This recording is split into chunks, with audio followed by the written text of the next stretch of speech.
offer a loan that suits, whether that's for short term, 12 months, 12 to 2 years, or beyond that as well. But I think what's important, and it's probably across everybody, is that, and Donal, you did allude to it as well, is that the banks have to be open to finance. They have to be willing to talk to farmers and to have that conversation as well. And I think it has to be a meeting of minds, essentially. And I think I speak for the three of us when I say the track record of banks banking the Irish agricultural industry is one of the main success stories. When you actually look at the level of debt that farmers have now versus even 10 or 15 or 20 years ago, we have such a low level of debt. And I know we talked about the expansion that has happened in the dairy industry, but the level of debt on Irish farms is at its lowest level in over 20 years. So it's a real positive success story, and it's a very positive track record that all the organisations, including yourselves in the EIB, have banking the sector. Okay, well, that's a nice positive way to leave it. Gentlemen, thank you so much for joining us on our first live podcast here at the National Ploughing Championships. Joe Healy from Cultivate, Donal Welton from AIB, and Owen Lowry from Bank of Ireland. We'll be back very shortly.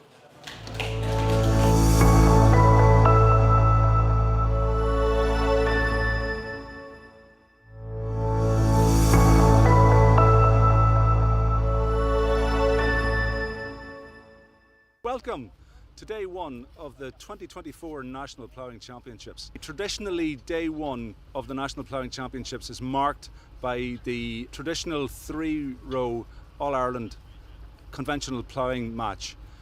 Every county in Ireland is represented, and I have with me here Andrew Tully from Kingscourt in County Cavan. Andrew, I suppose I should start by congratulating you, because to get here you've already competed how many times? When we compete in our county every year, you have to play your county match every year and win it to get to an All-Ireland. And then you have to plough 2 other matches along with your county to qualify to come to the All-Ireland. Every county in Ireland is represented here today? And every county, yeah, you're represented here today. And it's stubble only for this particular class? Stubble only for this particular class. 90% of the ploughing here is stubble. It's only the senior class or winners of the intermediate or under 28, and that goes on then to get grass if they win the next day. And how long will it take you to complete your plot here today? Well, you have from 12 o'clock till half 2.5 hours. All going well, you should come out with 10 minutes. I'm chatting to Kevin O'Driscoll from Bandon and County Cork. So you've already opened up your plot? I have. And how did that go for you? Reasonably well. I would prefer to have a little bit straighter, but it is what it is, and we'll drive on there now in about 20 minutes there now, and we must be finished for 2:30. And in terms of your own farming enterprise at home, what? We're mostly tillage enterprise at home. Okay. And we have a planter business as well, then working for local councils and local farmers and things in the planter business as in conjunction with the tillage. Mm-hmm. So it's a nice mix, because the machinery is in the yard, and the ploughing is our hurling and football. Yeah. So it's a family thing, and we love it. Well, you mentioned it was a family thing. I mean, there's a true family heritage where ploughing is concerned. Wouldn't that be correct? There is, yeah. I think your father, your brother. Yeah, they both represented Ireland in several events, and my wife was Queen of the Plough in 2018, and I have a couple of titles as well. So we've got fantastic things out of the ploughing. We've travelled the world with it, you could say. Yeah. Chatting to Sean Tracy, a judge here on day one at the 2024 National Ploughing Championships. Sean, I suppose a very obvious question from me to you. What qualifications are required to judge here at the All-Ireland? The NPA have their own training day for judges, and everyone that's judging has to have a training day done, and to have senior ploughmen showing them on the day, very professional judges, world judges, yes. Showing them every aspect of where to have plots done, and showing them where it's good and where it's poor, and just showing them every aspect of the ploughing, really. What are you looking for specifically in terms of the judging of this class today, the 3-furrow convention? Sure. Number one is straightness. The straightness is key, really and truly. If you've paired sods, as I call sods that aren't even, if they're straight, they look much better. And look, you want to kind of get a smoothness, a nice line in your ploughing. Every sod looking the same width. Looks really and when you're walking on it, you don't want to be. You want it solid, like very solid. That when you're going sowing your crop, that you won't be sinking in it and leaving tracks when you're sowing and everything. Do you know? How popular is competitive ploughing in Ireland? It's probably the most competitive in the world, I'd say at the minute. Even the last few weeks, actually, my father, Eamon Tracy, and George Coakley from Cork were out in Estonia, and they both came home as world champions. And only last week, John Whelan and Liam O'Driscoll were out in the European in France, and they were first and second in the European reversible. The site here today, how would you describe it? Site seems to be ploughing much nicer than I thought it would. I thought it was going to be a lot much harder. It is hard, but the clay is coming up actually finer than I thought. Yeah. So I'm happy enough with it now, yeah. Okay.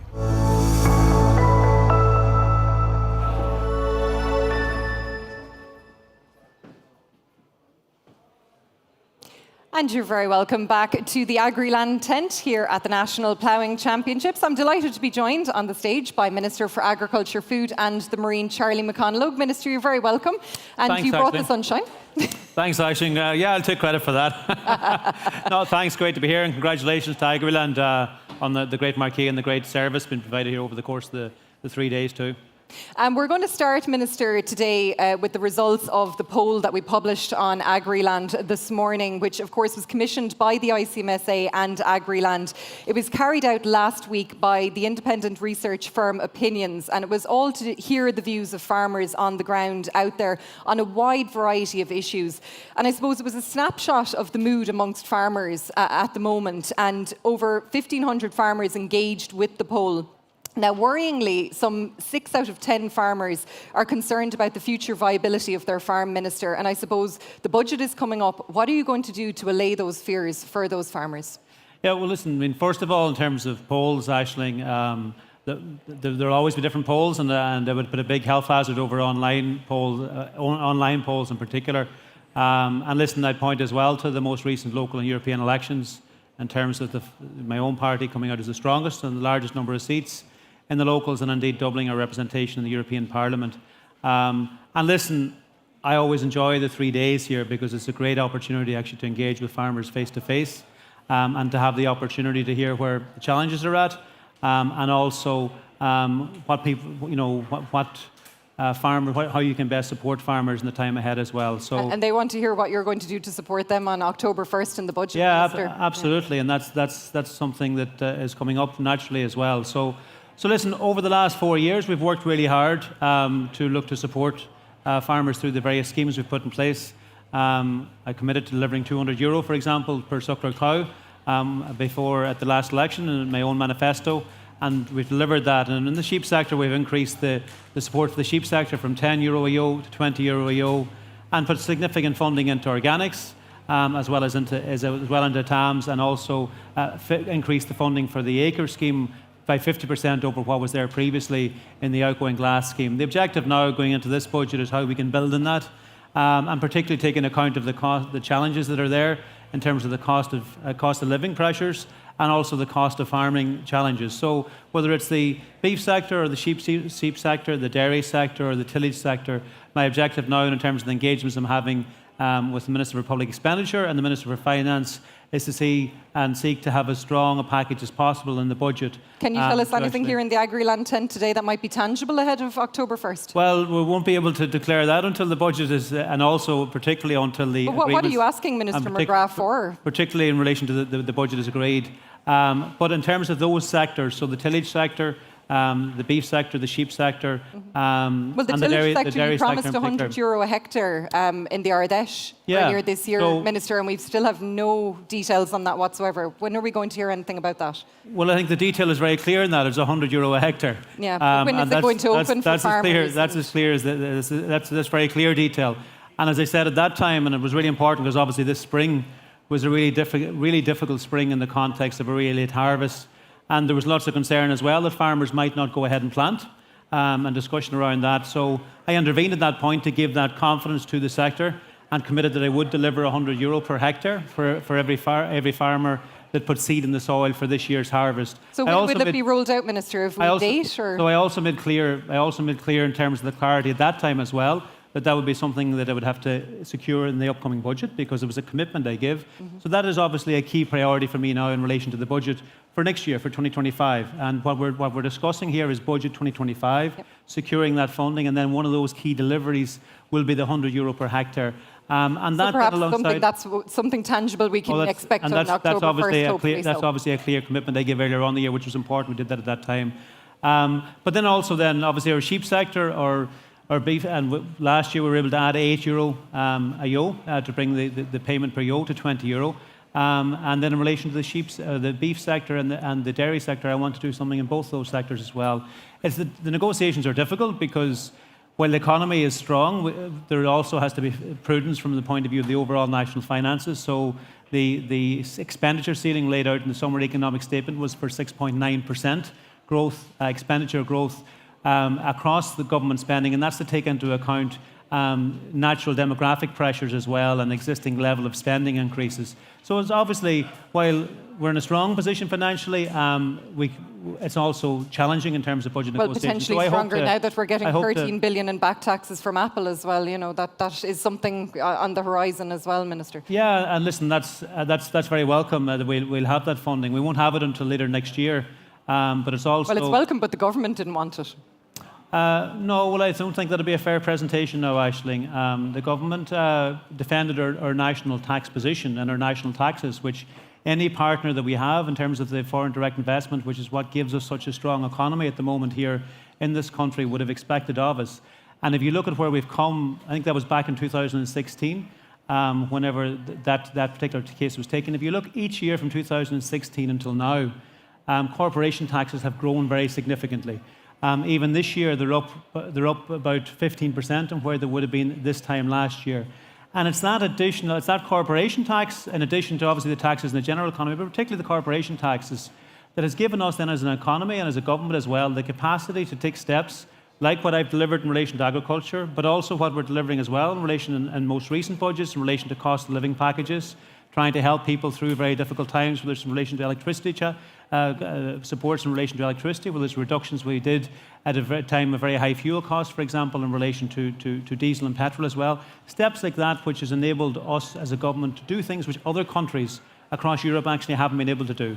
And also now going forward, that case is, and of course let's remember the lower court decided differently. It was appealed and the European Court of Justice then made its final ruling there recently. Okay. So that's something we look to spend very sensibly too, as we have done in terms of how we've managed the economy. Well, it's extra money in the pot. I want to move on to acres, Minister, because at every farmer meeting that I attend, acres comes up. Farmers are disillusioned, they're angry.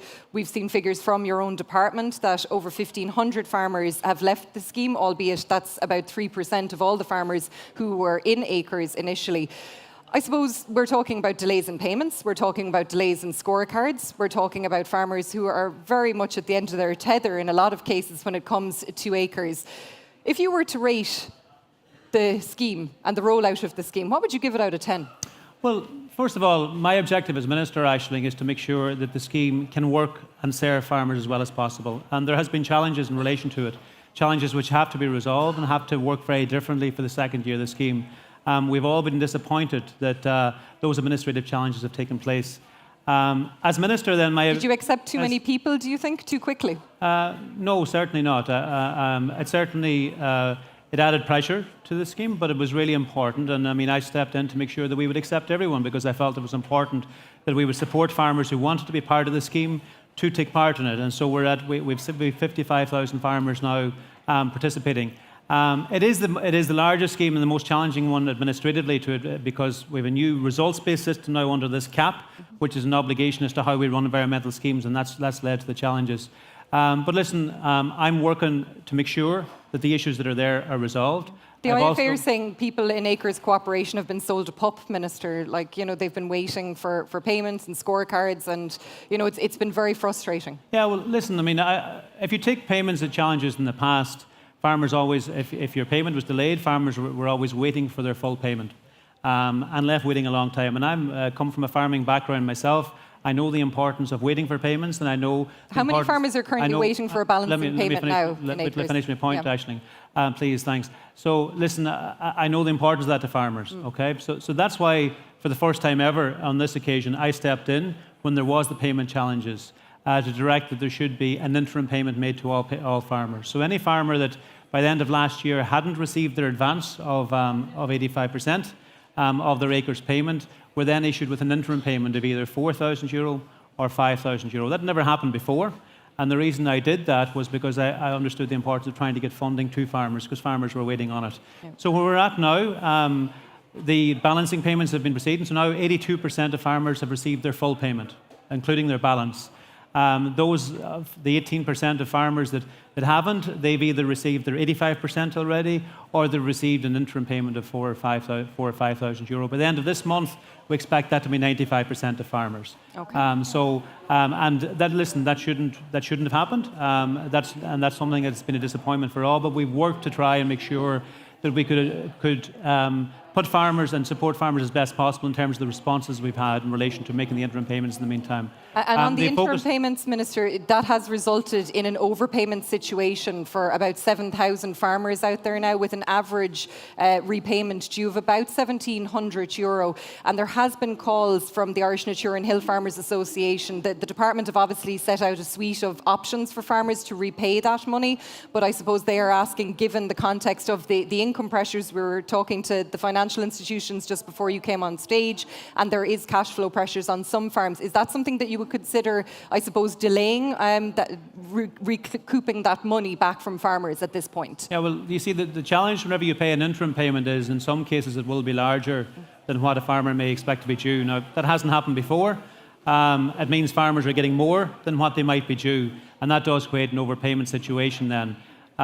So listen, what we put in place, a system whereby a farmer can get in touch with the department, and instead of being deducted from the next payment that will be coming, it can be deducted and netted from their next acre's payment. And that's the structure and the facility that we've put in place to be as accommodating as we can be, in understanding of the fact that it can create. Okay, before we leave acres, I just want to press you on that scorecard, Minister. Give yourself a score out of 10 for the rollout of acres. Well, listen, it hasn't been acceptable over the last year, but listen, my objective has been to make it work as strongly as possible for farmers. The objective, and when I'm doing media interviews, it'll always be to point out where a flaw might be. But my objective from the start here has been to put significant funding into acres. I put 50% extra funding into acres than was there for glass. I then stepped in then to make sure that every single applicant who applied was accepted. Okay. And then I stepped in then afterwards, whenever there was payment delays, to make sure that every farmer who hadn't got a payment, either got an interim payment instead. So you won't give yourself a score, Minister? Now going into the next year, then the objective now is to make sure the payments run in the way that they should do, and that all those mistakes are eliminated. Okay, we're going to move on to the nitrates derogation. It's a huge talking point. Obviously, we have officials coming over from the EU Commission. They're here at the moment. They're touring around Ireland. This is coming on the back of a report from the EPA, which has not really shown a huge improvement, if any, in our water quality. It's going to be a difficult ask from the Commission to secure that nitrates derogation. I know that the government have said that they are committed to it at the moment, but there is a big ask there. And listen, and it's a top and a key commitment and priority from the government. And yesterday, whenever the Commission officials were there, I met with them yesterday on a farm in County Kildare, and actually all three ministers from the department, Minister Hackett and Minister Hayden, because this is a whole of government commitment to work to make sure that we maintain the derogation. It's really important to our farming system, and it's important to all areas, all sectors of agriculture, because of the fact that that extra pressure on land in any one sector spills over into other sectors. So we have to make sure we keep it. I've been working and leading out, working with farmers, and there's a lot of work going on. You're right to say it's not necessarily feeding through yet in terms of seeing the impact in relation to water quality, but I'm fully confident that it will. Because you have those lag times, Minister, and that's right, an implementation lag time, whether it's rolling out, say, the Farming for Water EIP, that's obviously going to take some time. There's 60 million there, and we've been speaking to members of ASAP who've said that farmers are very willing to take on water quality measures, but sometimes where it falls down is paying for those water quality measures. So hopefully the EIP will step in and do that. But also then you've the scientific lag measures.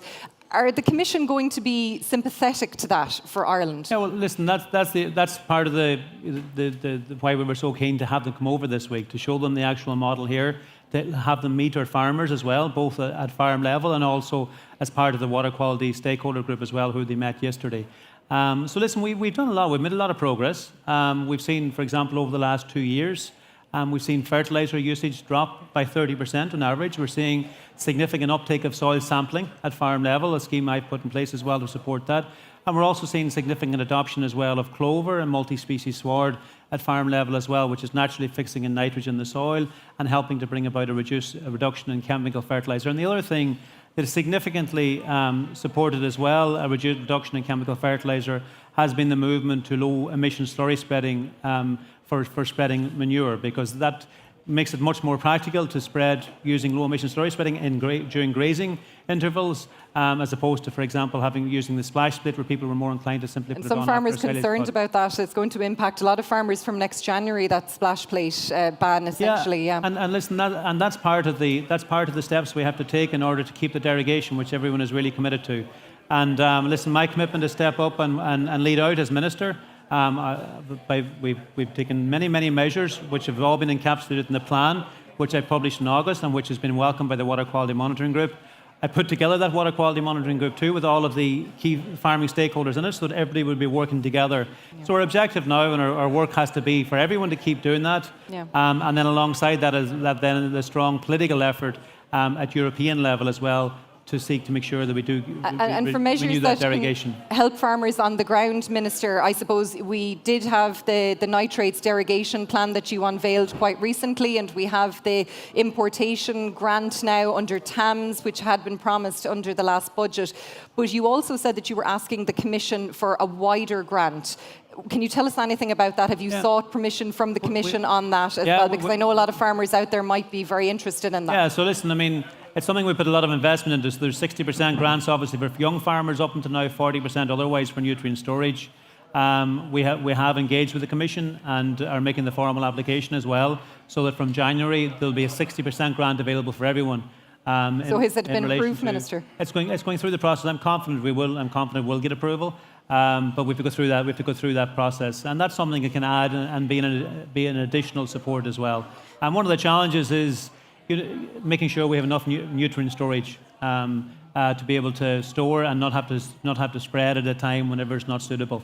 And that's something I want to very strongly back in terms of government investment to support farmers, and also alongside, for example, the separate for the low emission slurry spreading. There's been 6,000 machines grant aided. And that's under a separate ceiling under TAMS with 60% grant aid there too. So the government's very strongly supporting the work of farmers, but farmers are very committed to this too. Yeah. And I think and it's going to take all of us working together to achieve it. Yeah, and it's something what a lot of farmers have said as well, Minister, is the dribble bar and inclusion in TAMS. Are you looking at that? I know you were looking at scientific evidence about that, and are we likely to see the dribble bar included in TAMS? It's something that I will consider further. There hasn't been a final decision on it. We'll assess all of the research around this. Some of the evidence, the research around this had indicated that in relation to the dribble bar vis-a-vis the trailing shoe, that the dribble bar was maybe 40 to 50%, a lot less efficient at reducing emissions than what the trailing shoe was. So the step I made then, when we opened up TAMS most recently, was I increased the grant support for the trailing shoe to 60% for everyone. Mm-hmm. So that actually the net cost to a farmer then of buying a trailing shoe spreader versus a dribble bar spreader was the same. But there are practical challenges there too. So obviously your trailing shoe machine is a lot heavier. The dribble bar can be more practical and more usable in some more. So you're still considering the dribble bar?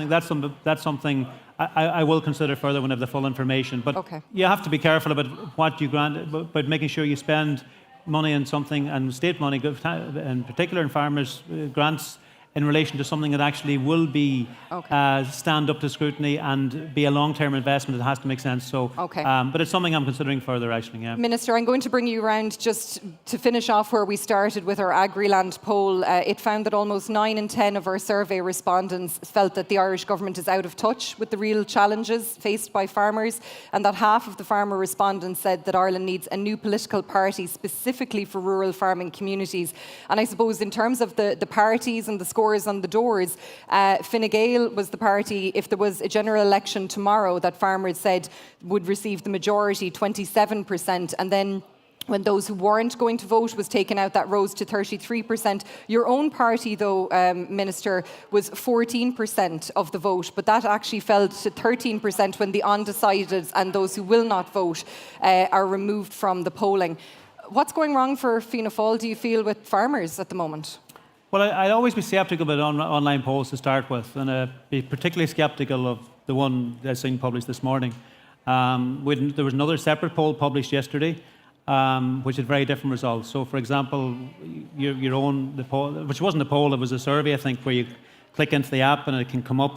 So that wouldn't be regarded as a poll normally. Well, the farmers who took part in the ICMSA and the Agriland survey, they engaged, so they actively participated in the survey. So obviously, that wouldn't be the science you'd use for a poll now.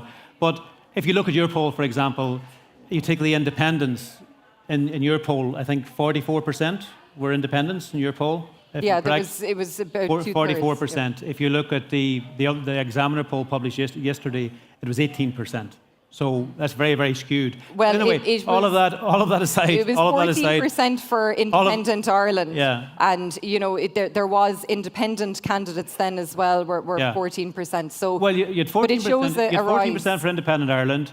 You had 14%, I think, as well for the rural independent candidates. The other party that never even got to field a candidate in the most recent election. So the Farmers Alliance. Farmers Alliance. That's yes, it. They didn't even field a candidate.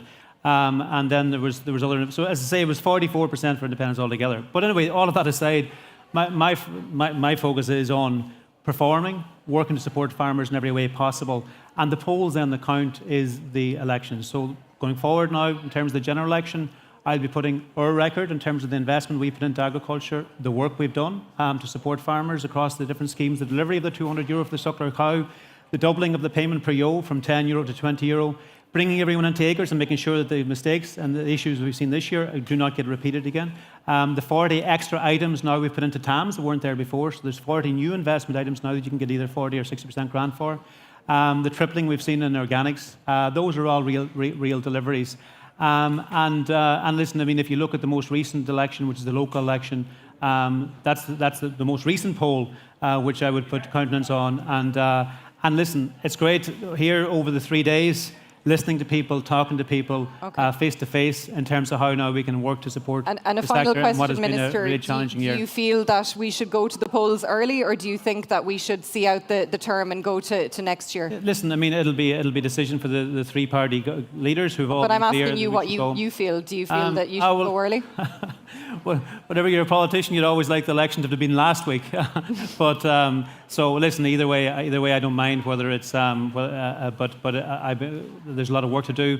No matter what you're doing, if you get to the 90th minute of the game, or of a soccer game, or the 70th minute of a GAA game, it's very hard to blow the whistle because there's always a lot can be done in that last few acts. So there's a lot of work still to be done, and my focus is right now in terms of the budget, and then whether it's November or more likely February, March, making the most of an impact in terms of working to try and do the very best within the department for the farmers whose job it is for me to serve.